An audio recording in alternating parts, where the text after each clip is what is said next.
Hello, good evening. My name's Helen Mansfield. I'm the principal of Mansfield College, and I'm absolutely delighted to welcome so many of you for this evening's Mansfield Public Talk.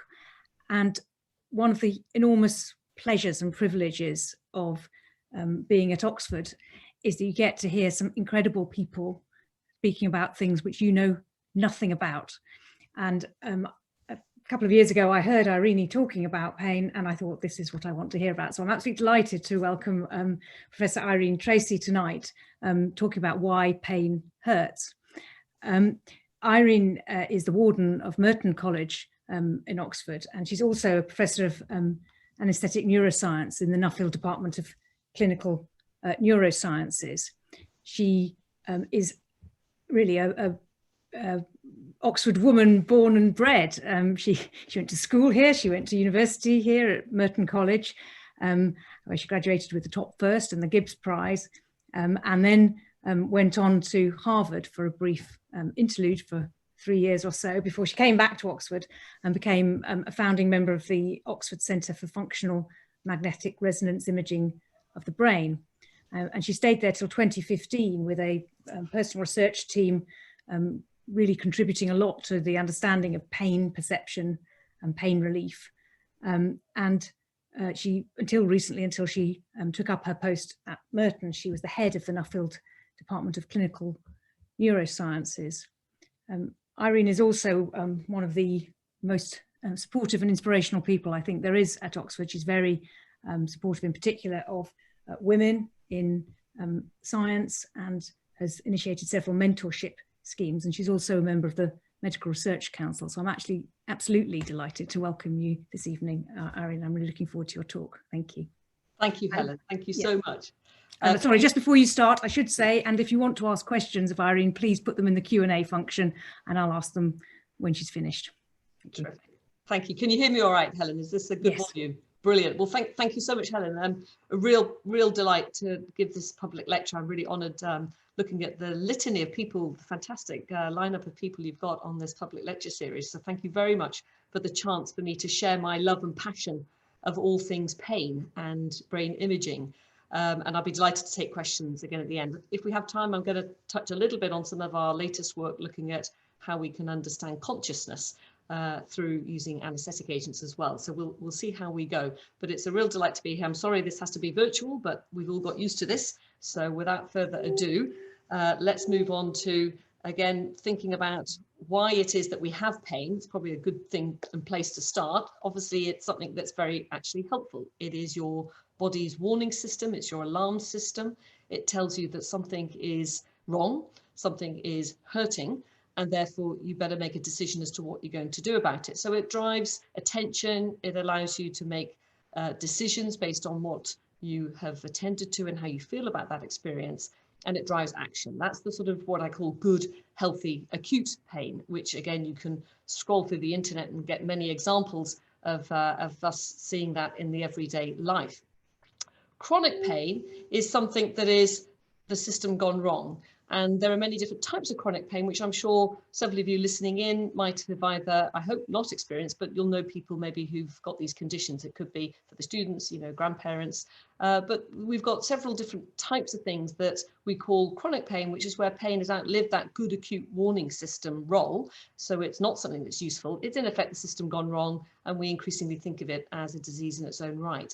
And the different categories of chronic pain we tend to think of as binned into these three groups. One is nociceptive inflammatory. So for many people, conditions like osteoarthritis or rheumatoid arthritis would be conditions you might have heard of in that bin. And then there's another group that we call neuropathic, which is just a fancy word for nerve injury. And so a common one there would be people who've got amputations, maybe with phantom limb pain, people who are suffering from multiple sclerosis, or maybe they've had a bike injury and they've ripped some nerves and they'll have this pain associated with that. And then the third category is this, what we call idiopathic pain. And this is pain which is not really of unknown origin. So it's often called functional pain. And those categories we would put into there things like fibromyalgia, patients with irritable bowel syndrome, to a certain extent whiplash injury as well. So those are the three categories. And what we increasingly are recognizing from the science is that although those are convenient categories and largely helpful for coding purposes and billing purposes, actually mechanistically what underpins chronic pain, there's often a lot of shared mechanism between them. So many of the things that go wrong in osteoarthritis, one can pick up also nerve injury pain and vice versa, and the same for the idiopathic. But there are elements that are specific and different for each grouping. So again, this is a very evolving science, and one that's actually very exciting to be a part of. So anybody who's, again, from a biology background or medical there and thinking what area to go into, I strongly recommend you come into pain. There are many unsolved problems. There's some fantastic science to be discovered, and it has this huge impact. So again, chronic pain, this pain that outlives the normal tissue healing warning system, basically about 3 or 4 months after the initiating injury, you would be defined as having chronic pain. And rather than just being thought of as a symptom, it's now considered, again, a disease in its own right with 7 different conditions listed. You might not realize the enormity of the problem. It's this huge problem. So 1 in 5 adults are defined with that definition. Pain that's still there after normal tissue healing time, 3 to 4 months. If you've still got pain, you're defined as chronic, and a staggering 1 in 5 of the adult population have that diagnosis, more prevalent in the elderly and women for reasons we're still trying to work out. The cost of it in terms of managing and treating it, but also people not being able to contribute to the economy because they can't go to work, is a huge 200 billion euros in Europe and about $600 billion in the USA. And this is what's really got it on the sort of political landscape now, I think, of many governments, is that this is just a huge medical health burden. And of course, the suffering that the patients and the families of the patients have in terms of, again, comorbid problems of anxiety and depression on top of the pain, loss of sleep, again, job loss, etc., etc. So it brings this enormous both physical and emotional burden and suffering to everybody. But economically, it's also a really, really big problem. And so again, we need to address it. And I'm afraid we're not very good at addressing it. So this is this data that tells us how good our current medications and therapies are for treating it. And you can see for the large majority of patients, the gold standard ways that we can treat pain basically don't work. So for 64% of patients, really the medication is inadequate. And then for about 36% of patients, it's adequate, but it's still not completely eliminating the pain. It's leaving them still with some residual pain, removing maybe 30–40% of the pain from them. So you can see and do the math that 1 in 5 of the adult population have this condition. We don't really have very good therapies. There's an awful lot of pain out there.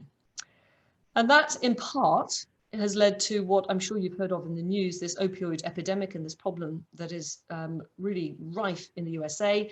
We have been nimble and quick by learning what happened there and making sure we put measures in place in the UK. So we don't have anything like the extent of the problem that is seen in the USA. But nonetheless, in the sort of zeitgeist that there's a lot of pain around, we don't have particularly good ways of understanding it. We don't have particularly good ways of treating it. Patients and physicians are desperate. And in that desperation, seeking, any sort of version of something that might help, the prescribing of opioids has become endemic.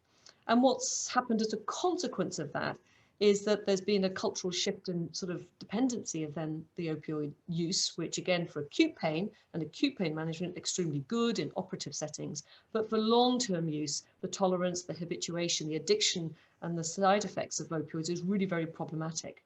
But also what happens is that there's a lot of then unused pills around, and there's a lot of availability. And then we have problems of diversion. We have problems of people becoming then addicted, and then people developing synthetic opioids, which are far more powerful, and that becoming culturally what then is prevalent, particularly among the youth. And so tragically, there's about 130 Americans dying each day, mostly in that tragic teenage age group, because of this opioid epidemic. And just to show you sort of where the data is, actually, in terms of the prescriptions, they've actually been going down from about 2011 because of the recognition that this wasn't really actually helping the chronic pain conditions and causing more problems than it was treating. But despite that drop in prescribing practice, you'll see here in the red line, the number of deaths are absolutely shooting up. And the reason for that, as I said, is once you've created an environment, an ecosystem of opioid use and diversion and more use and pill parties happening, and then people developing a synthetic option for it, you'll see that there's a growth hugely on this right-hand graph here of synthetic opioids being used, which are extraordinarily potent. So just to really drive home how lethal those synthetic opioids are, I've got a little 2 vials here, which you can see. One is the lethal dose of heroin you would have to take, And then the right-hand side, you can see just a couple of grains there of fentanyl, and that's all you would need to have a lethal dose of fentanyl. So you can imagine if this has been laced in different drugs and put in, you can see now why we're having this terrible death rate. And it's, again, very multifactorial, the reasons for what has driven the opioid crisis, but certainly it's a part of, again, this chronic need, this desperation, and the enormity of the problem of chronic pain. So this is what's driven huge amounts of effort then from governments to try and address it and do better.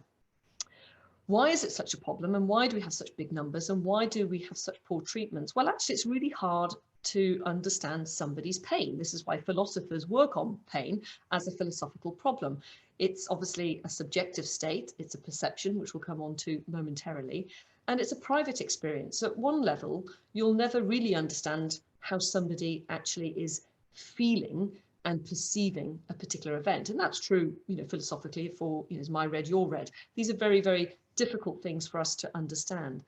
But the ways that we look at pain and measure it, so to speak, and do as best a job as we can are listed here in these sort of three broad categories. And that would be true whether it's in the lab experimentally or in the hospital and clinic. So we heavily rely on self-report. Just tell me on a 0 to 10 scale how much pain you're in. If you can't use that type of scale, if you're a child or a toddler, you might ask them to point out on these smiley and sad faces which one best describes how you're feeling right now. So those are what we call self-report. There's a lot of observation of people's behaviour and then inferring from that behaviour to your own experience, whether the experimenter or the clinician, how much pain you really think they're in. And then if the person is comatose or demented or incapable of communicating, there's what we call indirect physiology. You'd be looking at rapid breathing rate changes, maybe pupil dilation, maybe heart rate changes. So these are all different ways that we can try and capture this complex multidimensional experience. But you can see that all of these are limited, they are subject to bias, and it leads to problems in how we can, again, effectively diagnose people, understand what pain and why they're in a particular type of pain, but also test new therapies against, because of this reliance on these slightly coarse ways of assessing somebody's pain. And indeed, in courts of law, this is a real problem too, and I'll touch on that a little bit towards the end. We also have a lot of cultural biases. And again, I challenge you all to think about your own biases that you would bring to the table or have brought to the table when you're assessing whether your parent, your child, fallen over and crying about a sore leg, or in the classic sort of man flu type problem with our husbands, is how much biases we're bringing ourselves to judging somebody else's state. And we are bombarded, whether it's from the religious cultures, whether it's from sort of masochism, whether it's from great men of literature, or again attitudes towards what is tolerable culturally about pain. We are bombarded with different images about being tough, not expressing your pain, or somehow it being kudos that you can take a lot of pain and not have to have treatment for it. A lot of suffering, and again offering it up for delayed reward.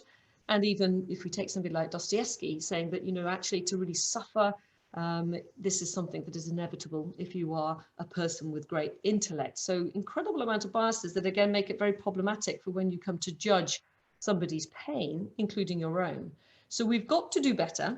We've got to come up with better ways of trying to understand and decode what pain is and break it down and sort of go, as I often say, under the bonnet of the problem and work out what's going on. If we're going to understand what it is we need to be targeting, so that we can develop new therapies to target the thing that actually is the problem, and then have ways of measuring that. And that boils down to something in medicine and biology that we often think of, which is a biomarker, a need for something which is a measurable thing, a thing that is robust and reliable, that we can use to test new therapies against, that we could use to assess and judge whether somebody's in pain or how much pain they're in, so that all the different ways and places that we'd want to use it, whether it's in veterinary care with animals, whether it's in situations where you don't have the luxury of behaviour or report and you've got to make a call as to whether you think they're in pain or not, whether it's in, again, clinical trials and drug development. There are many different areas, indeed courts of law, where it would be incredibly helpful if you could have something as simple as take a blood test and know, yep, they're in pain, they're in this much pain, and this is the reason. Well, it's not as simple as that. And for several thousand years, we still haven't got these biomarkers, but that's a big part of what, again, my group and other groups have been trying to do over the years. And again, this opioid crisis has led to multiple tens of millions being poured into this thing from the National Institutes of Health in the USA called Helping to End addiction long-term, the HEAL initiative, which is driving new and innovative programs to come up with new biomarkers, new ways to fast-track treatments that get people off the opioid dependency. And again, we're part of some of those schemes. So pain is this complex thing. It's highly malleable. It's highly subject to influences of mood and your cognitive state and the context in which you're experiencing it. But like all perception, it's built on what we call a 3-order system of neurons. All perception, whether you see or hear or taste or smell or touch or feel pain, is built often on 3 different neurons. One is doing the business of what we call transduction. So it's bringing the information in. So in the context of pain, it's communicating with things in the environment that we know hurt, which we generally put under 3 categories: things in the sort of thermal domain, noxious, hot or cold; things in the chemical domain, so that would be, you know, rubbing chili pepper in your eyes and that burning or acid burn; and then the mechanical domain, so, you know, stubbing your toe or standing on a Lego brick. So those 3 categories generally cover pretty much everything in the environment that can hurt you. And the first process of all perception is, well, of the build up to perception, is this process called transduction. So it's bringing the information in. And then there's a transmission stage which takes it in, generally to the central nervous system, which is the spinal cord here. And then in the brain, those signals are processed, and that's where perception arises as a percept. And there's a long journey between the process of transduction and the process of perception. And this is where it gets really interesting in terms of, again, mismatches between what people perceive and what's actually happened at the injury level. If we go back to Descartes in the 16th century, he would have it that it was a very simple model. It was simple that you put your foot in the fire, and there was a reliable one-to-one ringing of the bell in the brain that would say this hurt. And this was what we call a very linear one-to-one relationship. But we know now that this is not true, and it's a highly non-linear relationship. And so making a judgment call about what pain somebody might be perceiving based on what you might be able to measure in the periphery or what you can see was the level of injury is a mistake. And that, unfortunately, is the sort of medical model we have, is we like to see the sort of guts and gore and the blood, and we like to make comfortable judgments that if I can sort of see it injured, well, then that's fine, they should be in pain. But of course, it's a very complex journey, and there are all these points that evolution has put in that can really powerfully modulate these signals coming in and turn them up and turn them down. It can reroute them into different parts of the brain. So what actually emerges as a perception might have very little relationship to what actually happened out here. And yet we sit in all these situations where we're trying to judge somebody's pain in that model where we tend to make very simplistic assumptions about it being a one-to-one relationship. And that model clearly is failing us. And that's why we're thinking of new models and paradigm shifts so that we can understand the complexity of it, so that we can better serve the patients and better come up with the targets as to where we need to switch things off. So there isn't this one-to-one mapping. It's not as simple as that. And I've got just 2 very clear illustrations of that here for you. Both real life. So the one on the right is a builder. You can see this huge nail that's gone right through his boot and his foot. He was a builder in London, went rushing into University College Hospital, screaming in agony. And when the nurses took the boot off and carefully looked, they saw that the nail had actually gone between the big toe and the second toe, and there was no nociceptive damage or tissue damage at all. Of course, as soon as he saw that, the fear, the anxiety of pain went away. And again, that disappeared, because the very definition of pain allows for it not just to be real damage, but the potential for tissue damage. So the actual fear or anticipation of damage is enough to switch on brain circuitry that will give you a pain-like experience. And that was what was happening here. So an illustration of no nociceptive tissue damage, high pain perception. The other example is this chap who's got these body piercings, and they sort of get together at weekends. There's a bit of a fetish thing going on there, and they enjoy hanging from their body piercings.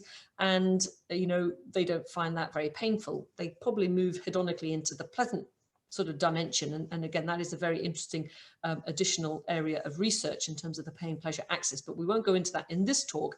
Needless to say, this is clearly a lot of nociceptive damage going on there, and yet the experience is not transmuted into a perception that is painful. So these are just 2, you know, very simple illustrations of, again, that non-linearity between what's coming in and what the person is perceiving.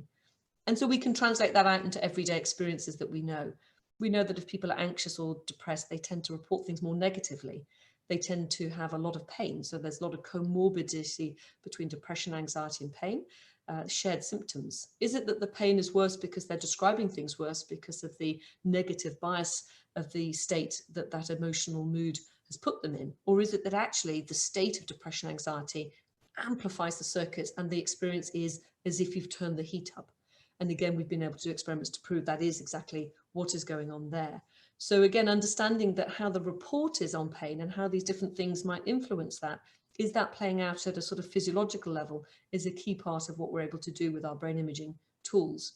Going to the GP to get your child vaccinated, they've learned after vaccine 1 that the next time they come in, it really hurts. And so there's a lot of fear and anxiety. If you can distract the child, as you know, we've all done, it doesn't hurt so much. So how is that? Why is it? It's still the same needle jabbing into that child's arm, but if you distract them well enough, you can actually make them giggle and laugh and certainly not experience pain. What's going on there? So again, it's these sort of everyday experiences, which we know there are mismatches between the extent of damage and the perception, influenced by mood, influenced by context, influenced by cognition. Is that actually playing out through the physiology of brain networks? And that was unknown because all we had was what the person told us until we had brain imaging tools to go in, as I say, under the bonnet and find out what's going on. So you can see here in several experiments what we've been able to do, and I'll give you an illustration of one in a moment, is to the same tissue damaging input, the same what I call nociceptive drive. So I might be burning the person at 50 degrees repeatedly, but I might make them more sad, or I might make them anxious, or I might make them happy, or I might distract them. And to the same input, I'm able to show that there's a different pattern, as you can see here, just moving with the blobs, same input coming up the spinal cord, but the brain pattern is different. And that's because I've changed the state of the brain into which those signals are arriving. I'm changing how they're processed, ergo, I change the fundamental perception of the experience. And it really is as simple as that. It sort of proves the nonlinearity of it. So what we also want to do is go in to these different regions and find out what are the culprit ones that are not just interesting and relevant in this more acute pain, everyday pain type setting. What gets hijacked? What goes wrong in that transition over 3 to 4 months that locks that 1 in 5 into that persistent chronic pain that's going to be then with them for 7 years of their lives, pretty much for most chronic pain patients, and on average for 20%, pretty much 20 years of their lives. It's this huge again problem, and we need to understand again what are the mechanisms that then contribute to that transition and then hold them in those persistent pain states, because we've got to get them out of it. So an experiment simulating going to the dentist and being freaked out by the dentist going in there. We've all experienced that, being very anxious. Again, we can do experiments in the scanner simulating that. I won't go into the details of how one does it, but we can make people very anxious in the scanner, and just by making them anxious, we can make the same thermal input, say a burn, now be perceived as far more painful. I've not had to turn the heat up. I've just made them anxious. And that little anxiety amplifier, if you like, is represented, for those of you who are neuroscientists in the audience, in this little area, the entorhinal cortex or hippocampal formation. Don't worry about the anatomy here. The principles is what's relevant in the talk. But for those who are interested, this is like your little anxiety amplifier in the brain. And it literally is like a volume button turning up the heat. And I don't need to do it by burning more. I can just do it inside your head by making you anxious. Similarly, I can make you very depressed inside the scanner. So again, we take students and we put them in the scanner and we're burning them away. And then in one session, we make them sad by actually playing Prokofiev's Russia Under the Mongolian Yoke at half speed, whilst they're reading statements projected to them saying, my life is a failure, I am worthless, I have no friends. And they become very sad. It works like a treat as a mood induction paradigm. And at the same time as doing that mood induction, we then burn them. And then we give them a neutral paradigm. They listen to some nice Dvorak and they read neutral statements. And so their mood is neutral, and we burn them to the same level. But you would be unsurprised to learn that when they are more sad, they find that same temperature burn more painful, more unpleasant compared to when they're listening to Dvorak.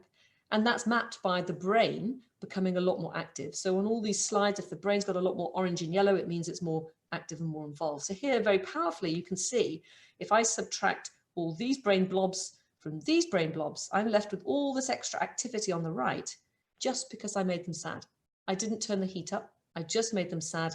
And that's equivalent to turning up 3-4 degrees centigrade. I don't need to do it in the tissue damage. I can do it upstairs in the brain. So again, these volume buttons and this proof very early in some of our very early work showing that when you do change the mood, it is physiological in its amplification. it seems sort of fairly trivial and obvious, but actually, you know, these are very early experiments going back 20 years. At that point, it was important to prove that these biases and how people reported their pain were rooted in true network physiological changes in the brain.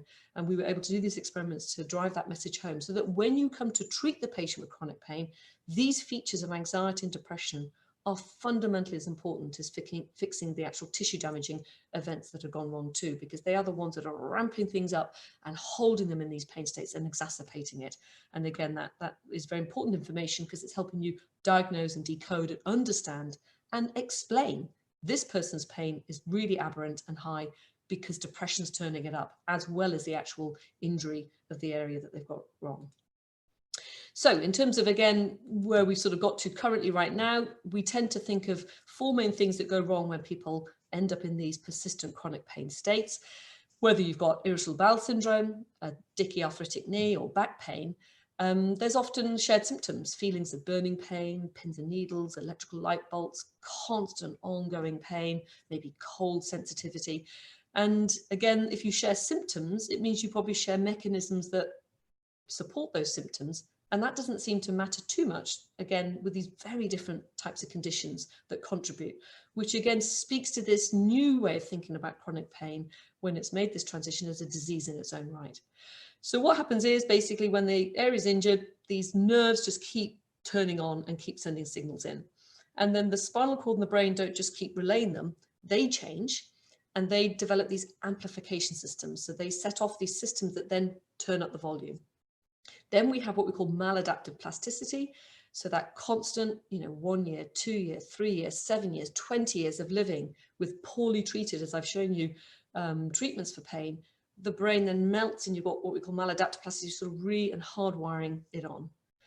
And the last frontier is this area of vulnerability. Is it that there is something special about that 1 in 5 who ended up in that persistent chronic pain state versus the 4 out of 5 who didn't, and after 4 months they were better? What was it about them that made them transit? Was there a vulnerability there? Was there something not quite the same in their development? And that's a really exciting new area that we're all working on. And again, developing ways that we could understand and predict who's likely to transit, because then we could preemptively treat them. A big common symptom is this ongoing pain, and this is proven to be really difficult to understand in terms of a biomarker or the neural correlates. And we've been working on new ways of imaging that, and we've had this exciting discovery. And then we've been working now just latterly with a patient who has gone in and working with our surgical colleagues at the hospital, targeting this area that we've developed for a novel target for pain relief. So I guess share that is, again, this in one slide, very simply culminating, so 10 years of work of developing a new imaging tool, using it specifically to answer a specific question around a very, very important symptom that's shared across all chronic pain, coming up with new discoveries, and then being able to translate that into the clinic and then use it as a novel new treatment. And that's the sort of paradigm that I tend to use a lot as a translational neuroscientist. And again, this is an ongoing journey, and just still in conversation again with doing some more patients in this particular target.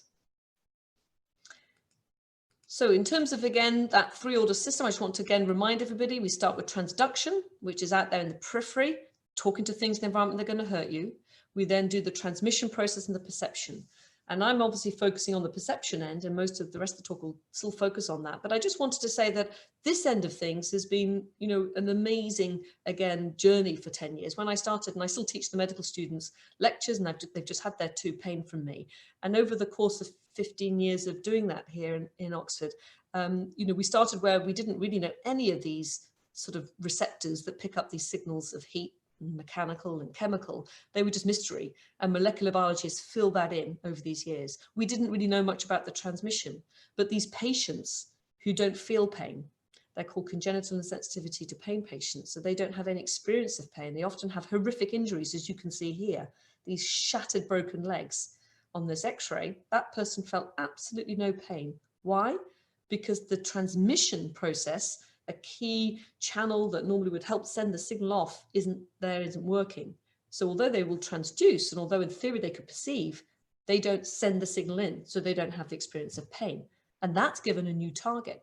If you could block the very channel that now we know is missing and stopping them transmitting, well, that's a target and a new therapy. And again, that's a new drug being developed. And similarly, all these receptors that are talking to the environment and picking up mechanical and heat and thermal type things, we're understanding the molecular basis of that. And again, they're providing new targets. And what's really interesting is in the thermal domain, as you go from noxious cold to warm to heat, we understand a lot about the different receptors that do the job of allowing you to perceive that. And interestingly, many of them translate to things in the sort of culinary world that you would know you have the same sensation. So chili peppers, the active ingredient capsaicin, binds to the same receptor that heat talks to. And that's why when you have a hot curry or a Thai meal, it's hot. That's why your perception is hot, because the brain doesn't know whether it was heat talking to that receptor or whether it was this chili pepper. And these receptors are what we call polymodal in that regard. They can do multiple things. And then similarly down at the sort of mint level, we know mint is cooling. Why? Because the same receptor that encodes cooling sensations is the same one that mint binds to and sends. And the poor brain doesn't know whether mint was there or an ice cube. So it just says it's cooling. And then we've got cinnamon and garlic and horseradish, all these binding to these different ones. So that's a really interesting, again, relationship with the sort of animal kingdom and the use of these receptors, again, to stop being eaten, to send something that's maybe not pleasant. But obviously in the human world, we've become very, very almost addicted to many of these types of culinary herbs and spices in our cuisine. And again, it's been informative to use them and think about them in the context of, again, targets. So we know a lot about that, but we'll go back to perception now. But I didn't want to not share with you the excitement around how much science and biology has been discovered on the transduction and transmission, and how that is a huge area of development in terms of new analgesics and therapies. Because of course, if you can just stop all that coming in, all these things that go amplified and the rewiring in the central nervous system wouldn't take hold as much. So even though I've spent my career in life trying to understand the perception of pain, I still think you've got to really try and stop just the injury part coming in. And so this is a really important area to solve the problem. The vulnerability thing, I just wanted to let you know what we know about that, who might be the 1 in 5 and what is it about them. I mentioned before that chronic pain is more prevalent in the elderly and women, but we also, so that implies there is a vulnerability there somehow. So being female, being older. We also know that having early adverse life events, being an excessive worrier, these are all things that contribute to the phenotype of somebody being that 1 in 5. And what we're trying to do now is translate that to a, what we call mechanistic brain level understanding of what might be going on.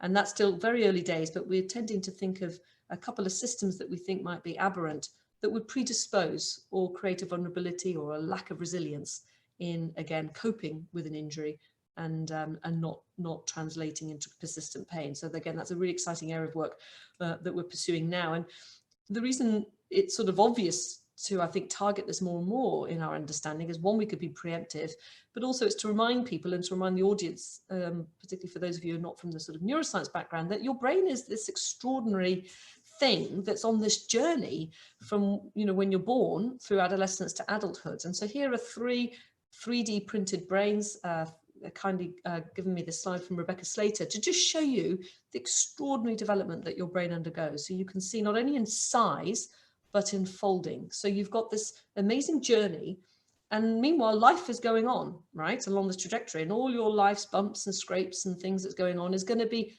contributing to the sculpting and the shaping of that. So not just for pain, but I think for a lot of the conditions that we know are relevant in the central nervous system, more and more we're realizing we have got to understand that path of development.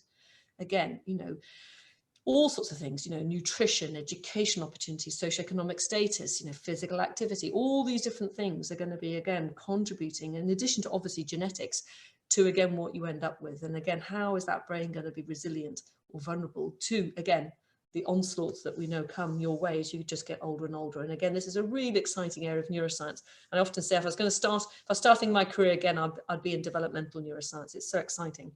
And for those of you with teenage kids, I know that Helen does. Well, here's an explanation as to why they're a pain in the neck when they're in their teenage years, because as they go through this adolescent age, the theory goes that we have this massive development of the limbic old brain, fear, fight, love, lust, all that sort of stuff going on. So that's going explosive. And then the sort of brake part of the brain that's saying, hold on, let's think about this rationally and control it and put brakes on the prefrontal, isn't going as quick. So that's not catching up. So that risk taking, all that stuff we see is because of this mismatch. Actually, there's some very interesting legal cases, mostly in the USA, about, you know, is it really the adolescent's fault when they go off joyriding or doing whatever they're doing because it's just their brains, they couldn't control it? Well, we can discuss that maybe in questions, but that's the explanation behind it, and that's the theory. So we've got all these tools. We can look at the brain. We're very lucky, Oxford, we are privileged. We've got some of the world's leading imaging centres, and we've got a panoply of ways that we can interrogate the human brain, from its function, from its wiring, from its chemistry. We've got other techniques as well. We've got, more high-powered imaging tools like 7 Tesla imaging, where we can look at really high resolution of the brain. It's almost like doing histology, but this is all living brain, living tissue.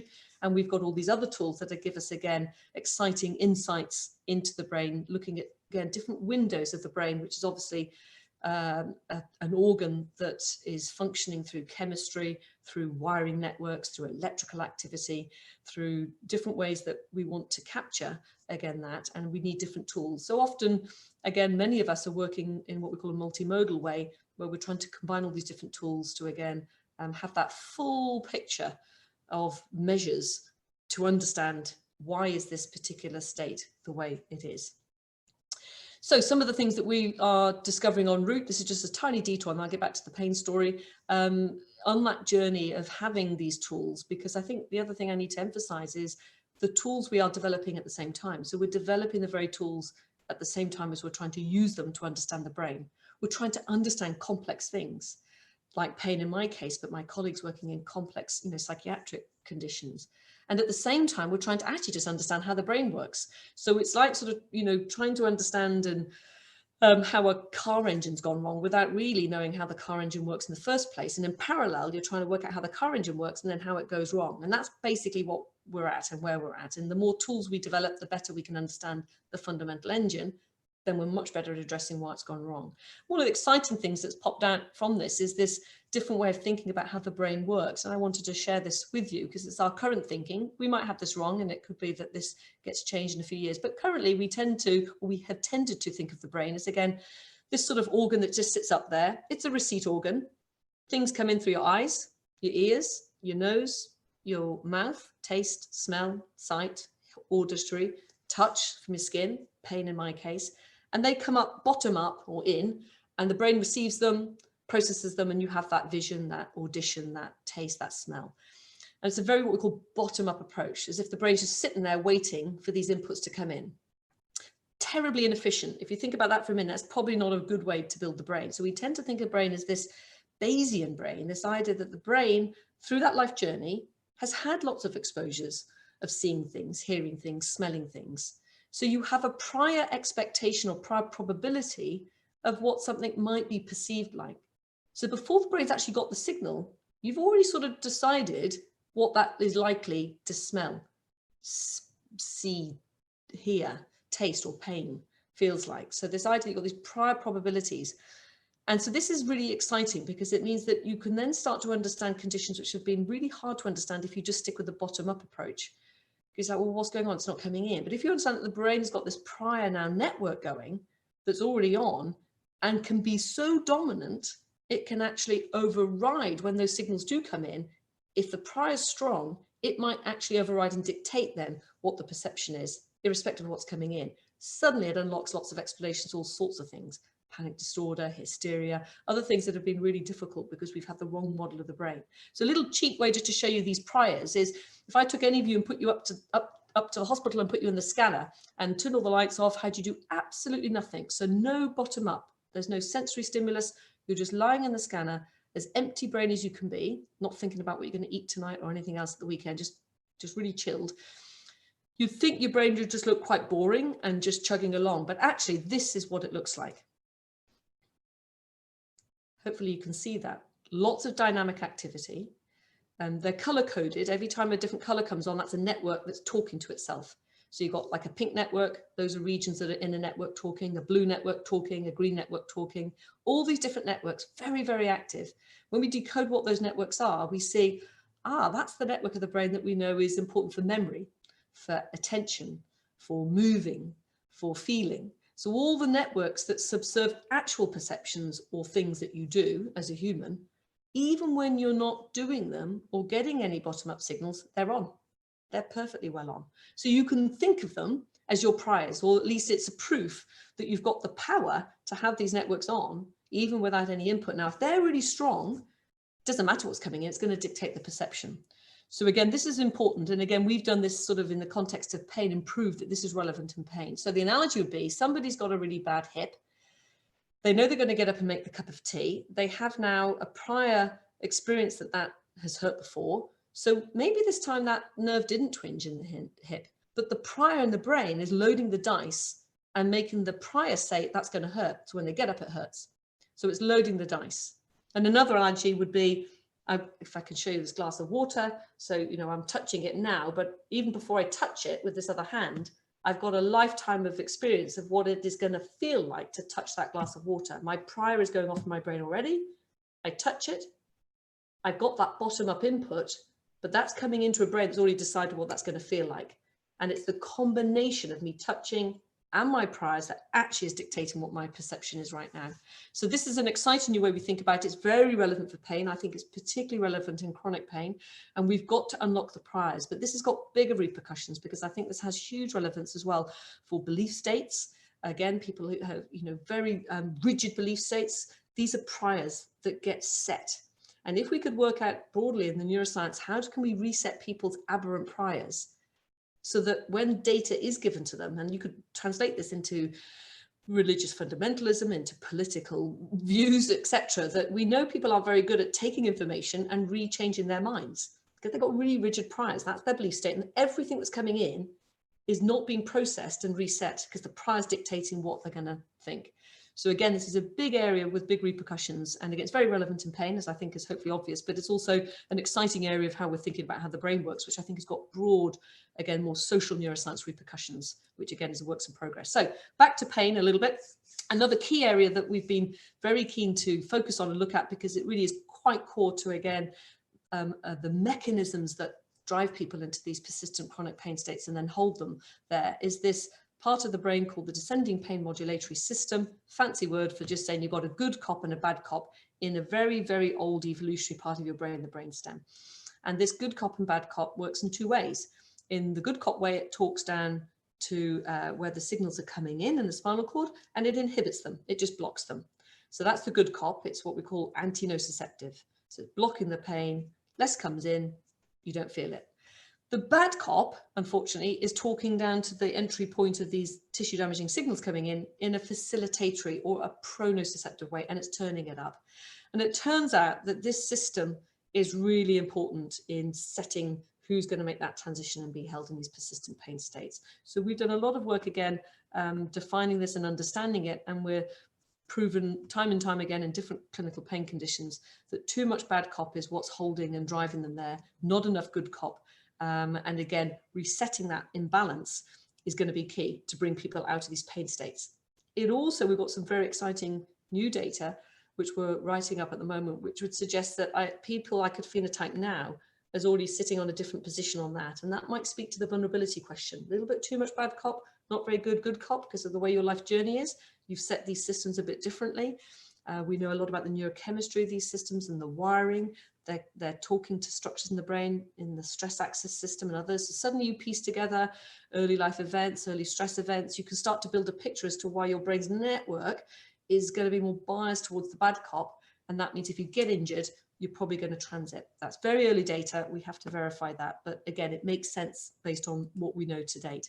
And we've done a range of experiments, you know, in rheumatoid arthritis, working with our wonderful orthopedic colleagues, looking at patients with dicky hips and dicky knees, and showing that a subset of them who have too much bad cop, definitely it's making their pain worse. And even with their new hip and knee, they're not doing as well a year later. They're still in moderate to severe pain if they had a lot of bad cop at the start. So again, we're able to use the science to predict outcome surgically, and to then, we hope going forward, start to think about what could we do pre-surgically to phenotype, or what we call stratify or personalized medicine, to say you're likely to have a bit more problems even with that new hip or knee in terms of pain, because you've already got preloaded some of these more chronic pain type symptoms, and others you're not, you're fine, and it's going to all work for you and you'll be back playing tennis. So again, it's a nice sort of journey of the basic science translating to the clinic. Same again in patients with diabetic painful neuropathy. Again, very common to have very bad leg pain. diabetes, a huge problem growing with the obesity issues in the UK. And again, we're able to show that this bad cop is causing havoc and actually a key contributor to explaining pain and diabetic pain, which has been actually a bit of a mystery as to what is the cause of pain and diabetes. There is still probably, well, there is, I'm sure, a peripheral component yet to be identified, but certainly the brain is contributing in a very facilitatory way to this problem and adding to the answer. The good cop is great, and that's what we often will tap into in everyday pain. So when you are distracted in high arousal, my son, this is a few years ago, getting his black belt beaten up, he was driving that top down, that good cop, boosting it, inhibiting the signals here. So you literally just block the gate, no signals come up, you don't feel pain. The moment the high arousal situation is over, the brake is lifted off, good cop settles, and the pain comes flooding in, and you realize, ouch, I've been injured and hurt. And one of the key questions that was asked very early is that bad cop, is that descending inhibition, that good cop, what explains this very well-known phenomenon of placebo analgesia? So that was the question that was first posed when, again, we were able to identify that we could image these structures in the brain, the good cop, the bad cop, verify that the bad cop was important in chronic pain, prove that the good cop was what was hijacked in all these situations when you have sort of behavioral analgesia, again, in distraction and high arousal situation like the sports, the battlefield. So the obvious question is, well, is that all placebo analgesia is? It just hijacks that good cop, or is there something special about placebo analgesia? And again, this has had this checkered history, which, you can go to all sorts of, everything, like to Canterbury Tales, to, Felix Felicis in Harry Potter. There's countless stories of this. And what's interesting is actually, it's only been the past 60 years that we've sort of put it in the bad, naughty bin, as placebo being something bad and dirty that we shouldn't believe in. And even the very word placebo, for those who don't know, it has this connotation of fakery and deception, because what they are the chants, the Latin chants that monks would sing at your funeral. The reason they have a connotation of fakery and deception is these monks were paid to turn up to your funeral and pretend they were sad when they weren't. Hence the word placebo has this element of fakery and deception. But actually, for several thousand years, physicians going back to Hippocrates and Galen and other people historically, and even William Osler, another great Oxford physician, would write, eloquently and in great detail about how a physician could maximize that sense of trust and expectation and, in effect, a placebo outcome. What they didn't have was the explanation as to what was going on at a physiological level. So that's what has been plugged in, the gap. And basically, to cut a very long story short, beautiful work done by various colleagues and others around the world has proven unarguably that this beautiful little system in the brainstem, the good cop, talking down and inhibiting the signals at the spinal cord where the signals are coming in. It's a lovely illustration of just, it's hijacked. It just hijacks the good cop. That's all placebo analgesia is. There's a bit more to it. When it comes up, there's a bit more reappraisal up at the top, but largely it's just hijacking this good cop. So it's real. We know it's opioid. It's through opioids, endogenous opioids, that it works. And so we have a good understanding of, again, the neurochemistry. We have a very good understanding of the network. What we don't have a good understanding of is how we can use it in modern medicine, because of course what it relies on is conditioning somebody to expect a certain outcome and then tricking them by not giving them the actual drug and giving them a placebo pill, a sugar pill, or a saline injection. But actually what you really are doing in every single patient-physician interaction is, on top of, even if you're giving them the real medication, is you're managing expectations. So what you have in a natural setting is a patient coming into a physician, having a chat about their condition, the physician resetting aberrant expectations and understanding that the patient might have based on what they've read on Google or Wikipedia, telling them about what maybe the treatment's going to be and what it could do, side effects, good effects. The patient leaves the consult. We know from interviews that the patients will remember about 30% of what they've been told in that consult room. So you can imagine dispositionally, different people with different dispositions, optimism, pessimism, different types of information will be taken away, expectations all over the place in a way that the physician hasn't really understood. And that expectation variance, which drives processes in the brain, chemical systems in the brain, is what's going to combine with the actual treatment and dictate the outcome. What we didn't know, knowing right from Hippocrates that this was the way it worked, that patient-physician interaction, the value of it in setting expectations, was how important is that expectation setting? Is it really important or just a little bit important? So we did an experiment to find out, and it went something like this. We bring students in the scanner, we put them in, we're imaging their brains, and they have an intravenous injection to a pump, which is going to give them this fast-acting mu opioid called remifentanil.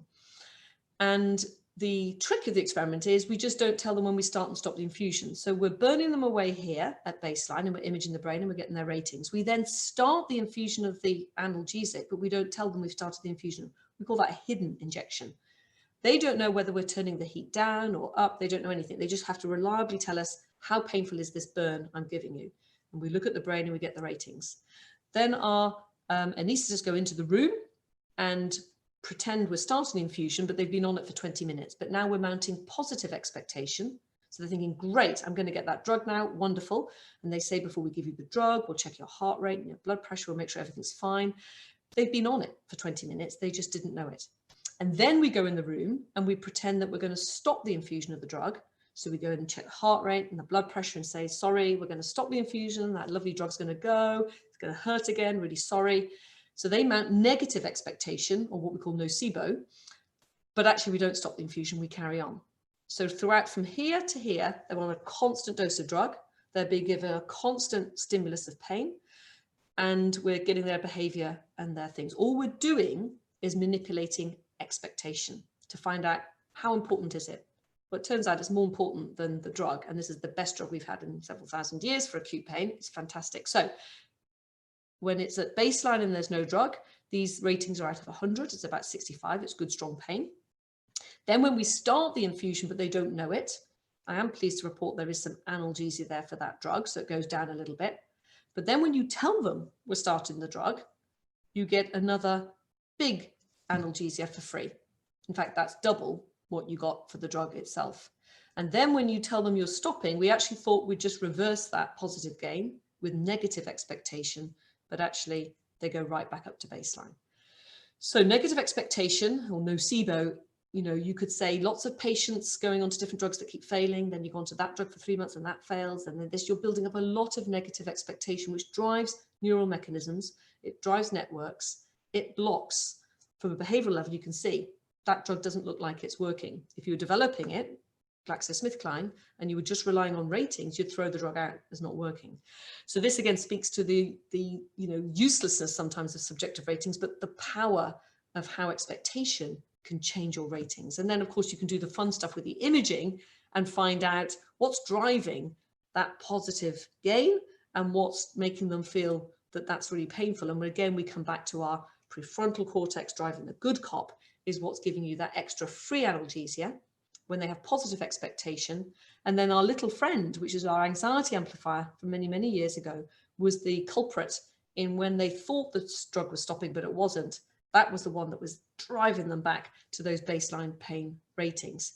Well, that's all nice science, and that's great, and it proves various points, and that's important. Does this matter? And again, the key thing of this experiment, as opposed to the imaging experiments doing the proof of placebo networks activating the good cop, is this is on drug. So this is really simulating the clinical setting where you have a therapy, but you're just changing the expectation, and how powerful the expectation is on setting the outcome. Again, it speaks to, again, you can't understand the pain privately of an individual by just assuming what you're measuring in terms of the injury or the drug you're giving. The perception and what sets the perception, whether it's analgesia or pain, is going to be very influenced by these brain mechanisms, expectation being a big one. So you get the pain you expect is in effect the nutshell here. And again, that fitted with our early work. Why is this important? Well, again, our wonderful surgical colleagues, and I'll finish at this point to allow time for questions. We have worked with them for years, and they're wonderful. Andy Carr, Andy Price, just great guys over there at the NOC, and we did all the hips and the knees. And then Andy Carr, who's a wonderful surgeon, runs the Department of Rheumatological and Orthopedic Sciences, is a shoulder surgeon and does this shoulder surgery for shoulder pain, where there's this bone spur just here on the acromion, and the idea is you go in surgically and you just remove this bone spur, And that mechanistically takes away the thing that's aggravating the nerve and causing the pain. And over the years, Andy sort of, again, doing a lot of work and talking about pain, has questioned himself and said, is what I'm doing mechanistically what's causing the pain or treating the pain, or is it actually a placebo effect? Now, the one thing I need to share with you is that what you need to remember is when you are developing a new drug, Pfizer, the vaccine program, etc., you always have to have a sham control arm with it. So you can see what is the placebo on, the sugar pill saline, what's the drug, and then you subtract the two. And if there's a difference, that's the extra bit that the drug is bringing. For surgical interventions, it's extremely rare, no requirement to do a sham operation. Obviously, if you're chopping out a tumor, you're fixing something, that's bleeding, you don't need to do a control arm. But if your surgery is, the purpose of the surgery is to target something where the outcome primarily is a subjective outcome, like I'm changing somebody's pain, based on hopefully now what you've heard from me in this lecture, you'll realize you better probably have a control arm in, because expectations matter. And there's nothing more expectation setting than going into hospital, staying a couple of nights, having a surgery, having an operation. Can you imagine the huge amounts of expectation that is building? So in the absence of any surgery being tested against a control arm, it is a valid question. Is this doing anything? Or am I exposing lots of people to the anesthetic and to 7 nights stay in hospital, and et cetera, for what is in effect a placebo outcome, which we might be able to do through another route? So the experiment was done. The outcome was very, very clear. There was a 3 subject group design.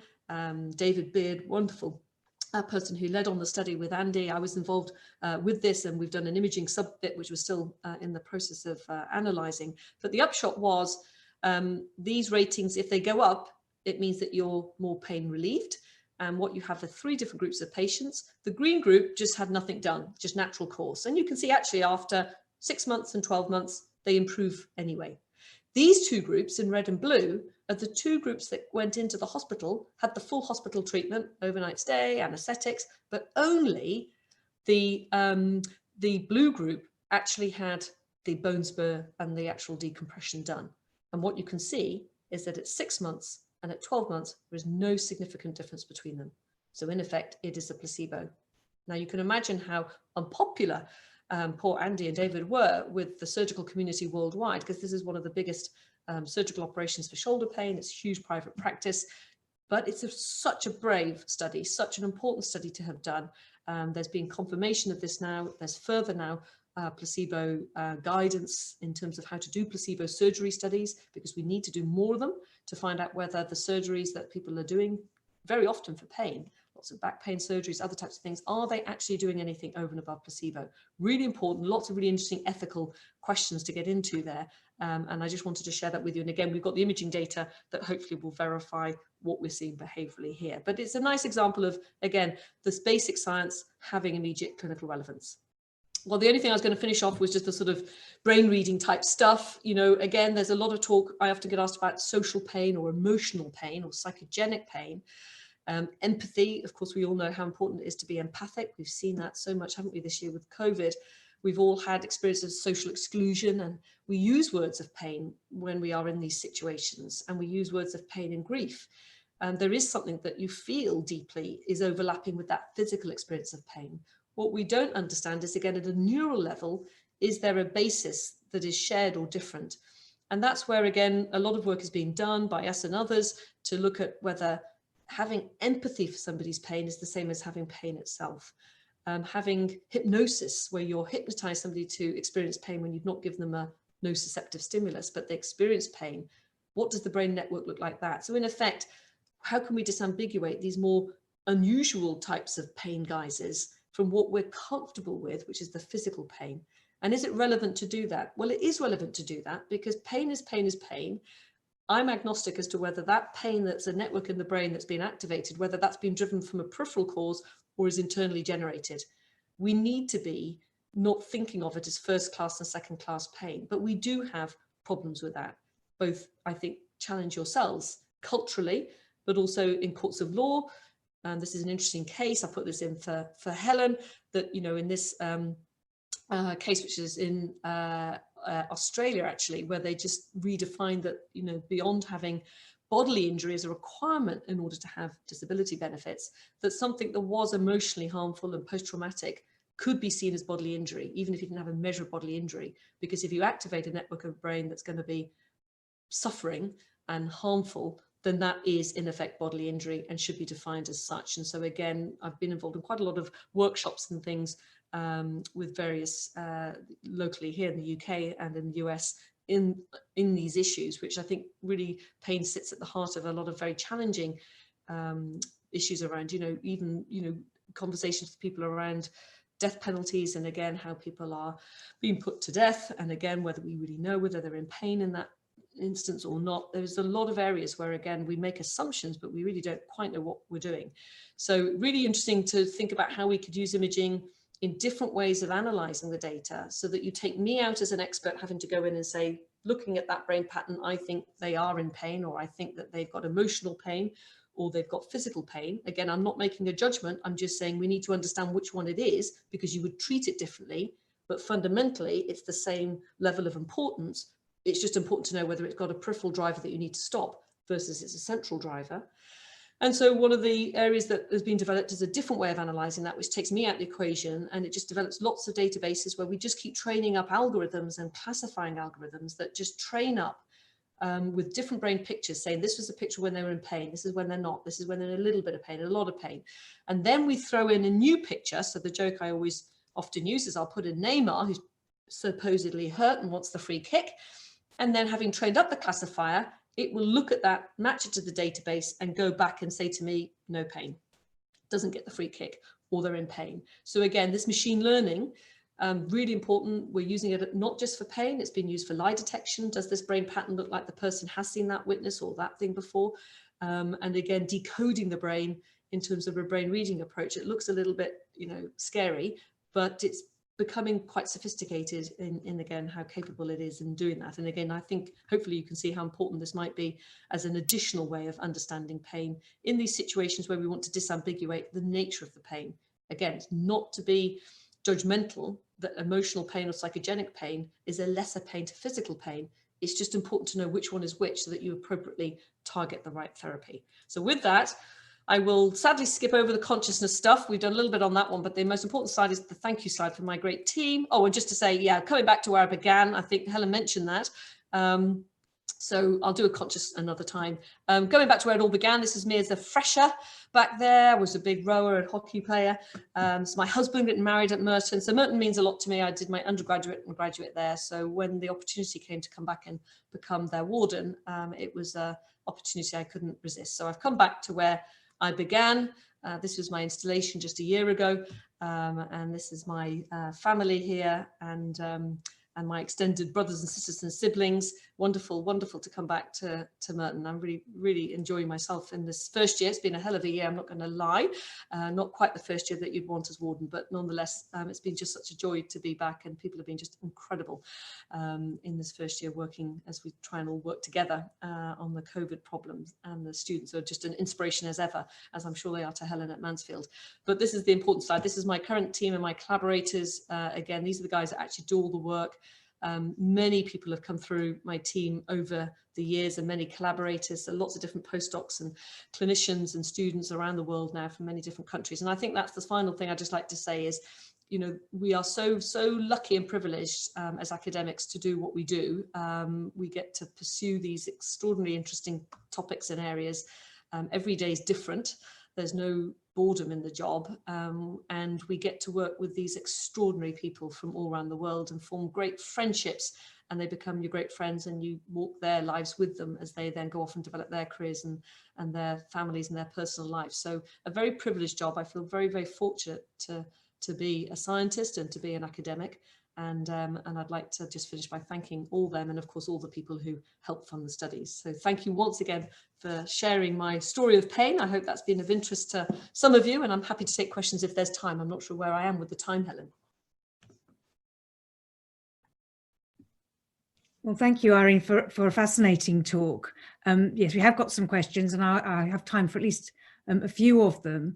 I wanted to start really with one from Tom Draper asking whether we understand the mechanisms that underlie the placebo effect. And I was thinking when you were talking, it's a lot about almost tricking people. If you tell them it'll be fine, it's fine. If you tell them it won't be fine, it isn't fine.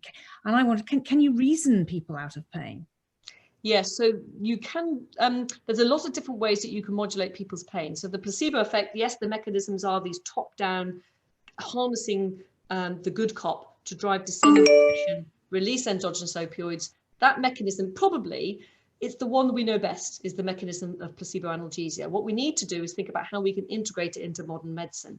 There are other ways you could reason somebody out of pain or reframe their pain. So the analogy I'll use, again, other experiments we've done, is making pain pleasant, hedonically flipping it. And the analogy I'd use is, I do a lot of running, as I think you do, Helen, too. And if you've done a long session of a run and you're a bit achy and sore the next day, you like that sore, achy muscles. It's not because you're a sadomasochist, I don't think. It's because you're just interpreting that pain as good pain. This is a positive pain because I've done my workout, and you know, this has done me good, and I'm on the right journey in my training. So what you're doing there is taking that pain signal and reframing it as something good. And that's a very, what we call high order, very frontal cortex, very much reframing. And what we know is what you're doing in that process is you're driving reward networks in the brain that again release endogenous opioids, drive the descending inhibition, and it makes it lesser. So again, we've done these experiments where we've had people rethink and reframe. Take this heat, imagine you're cold, you've come in, this is a warm fire. And what they're doing is reinterpreting what that is, driving these networks, and you can make it hedonically flip. So these are, you know, again, a couple of different ways that you've got the sort of very core old evolutionary top down, which is that good cop, which is very well wired into systems that, again, distraction, arousal, expectation will tap into. And then you've got the more subtle higher order that can add another layer, if you like, of modulation, which is more where you're saying the reasoning or the reframing. That takes more effort cognitively, but again, it's quite well understood now mechanistically. Yeah, I have a couple of questions that I suppose link between the mechanistic approach, I suppose, and a wider one. And the one that most people have said they're very keen to have asked is from Jennifer Strawbridge, one of my theology fellows here, who says it's a fascinating talk.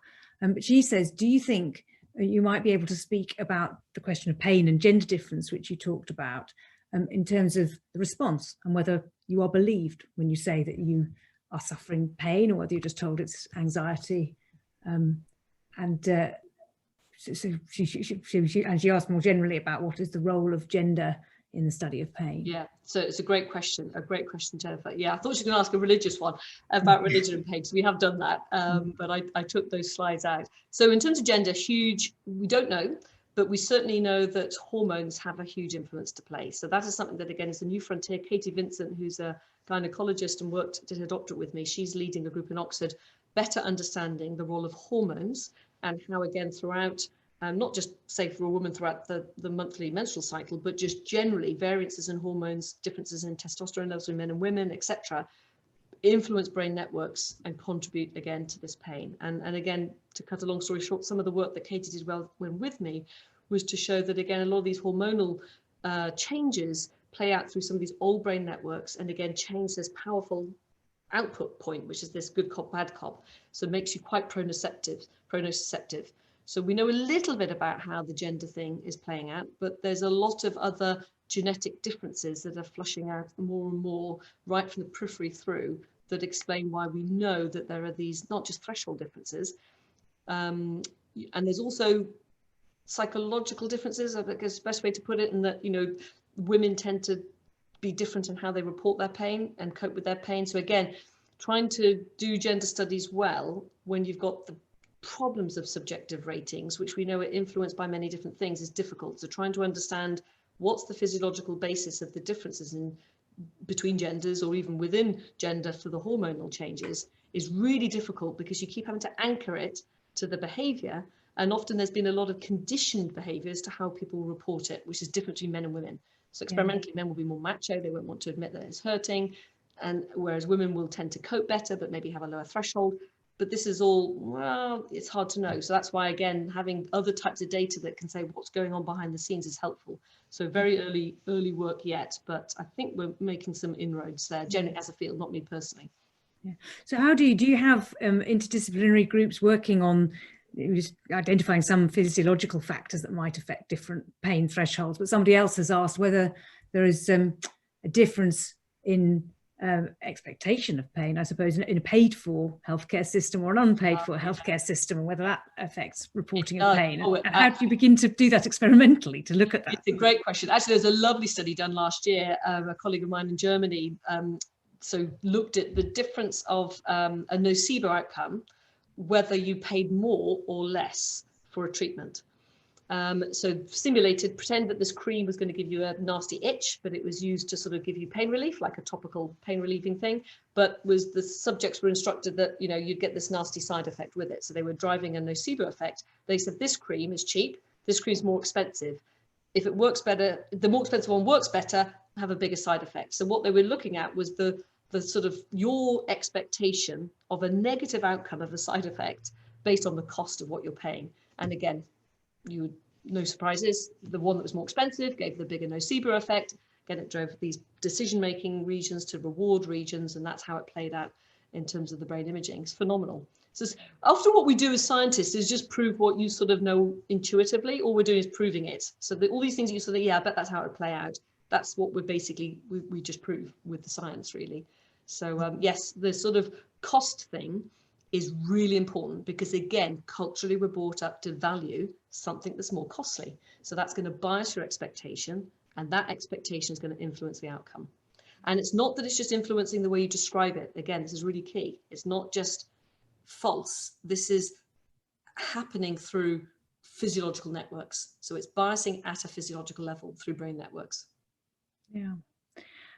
And I also have a question about whether there's been much work on virtual reality and pain, whether you can use virtual reality as a means of overcoming pain.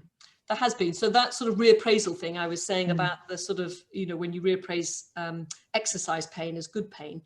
One of the really good areas that's been done there is over in Seattle, and it's this sort of snow dome one. So it's taking patients who've had extreme burns where they have to have multiple bandage changes a day, extraordinarily painful. So what they do is put them into a virtual reality snow dome where they're looking at cooling environments, and then that helping to reframe the very unpleasant bandage changes, which is burning and excruciating. And they get very good effects in the context. So that's a really nice example of using virtual reality to reframe and to reappraise the pain, and to sort of think about the pain in a different way. Yeah. Okay, well, I do have other questions, but I think maybe an hour and a quarter on Zoom is as much as I can expect of you on a Friday evening. So I just want to say thank you, Irene, for an absolutely fascinating talk and trip through these complicated social and moral and scientific issues. I really enjoyed that talk. You're very welcome. And for those of you who are part of the Friday Talks network or would like to be, do please sign up on the Mansfield website, and we can send you details of the next talks, or you can just sign up for talks as you go along there. Next week at the same time, we are moving from one fantastic and very successful woman to another. We will be having a conversation with Baroness Brenda Hale, first female President of the Supreme Court, very recently retired, sort of shot to prominence with the prorogation judgment, but has been a very big figure in the law for a very long time. And I will be having a conversation with her called Equal to Everything about her life and career. So do please join us if you would like to then. In the meantime, thank you very much, Irene, and have a fantastic weekend. You're welcome. Thank you. Bye, everyone. Thanks for coming.